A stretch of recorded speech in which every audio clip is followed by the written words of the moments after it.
ساڈے استاداں نال بعض ظلم ہووے جڑے استاداں نے بیان کر چھڈے نا فیس بک تے آ گئے، مثلاً جویں استاد دس رہے سن کہ ٹھنڈے کمبل سٹ دین، تے ایک واری استاد گرامی نو اٹیک بھی ہویا ہے۔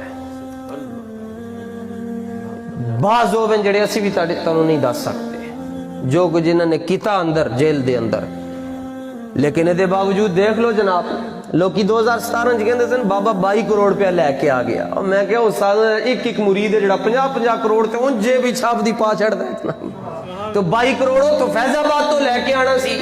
ویسے جنہاں نے پیسے کھا دے انہوں دے چہرے رضوی صاحب ورگے نہیں ہوندے۔ ایتھے جنازہ لیٹ ہو جائے لوگ میت خانے کو سرد خانے میں رکھ دیتے ہیں، کہنا میت کو اتھے جا کے رکھو، یہاں 48 گھنٹے کے بعد بھی یوں لگ رہا تھا۔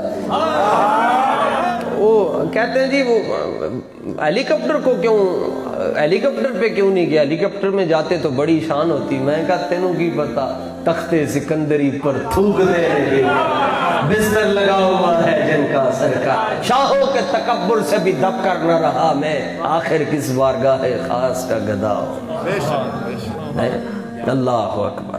میں کیا ادو بھیجنا سی نا، یہ حکومت نے کہا تھا جی لے لے، میں کیا ادو بھیجنا سی نا جدوں تو سانو شیل مارے، ادو تو نہ بھیجا فیض آباد، کیا یہاں کیا لینے آئے ہیں؟ میں نے کہا ملک ہمارا ہے، تم کیا لینے آئے ہو؟ ہر ملک ملک ماس، یہ ہمارا ملک ہے، پاکستان کسی کے باپ کی جاگیر نہیں ہے، پاکستان رسول اللہ کے غلاموں کا ملک ہے۔ تسی پریشان نہیں ہونا، ڈٹ کے رہنا ہے، انشاءاللہ وقت آئے گا۔ میرا تو یہ دعویٰ ہے بندے نو اپنے قلعے تے مان ہونا چاہیے جی۔ میں یہ کہتا ہوں، لوگ کہتے ہیں لبیک کا نعرہ ادھر کیوں لگاتے ہو؟ میں کہا پتر انتظار کرو، واشنگٹن ہاؤس میں بھی لبیک کا نعرہ لگے گا۔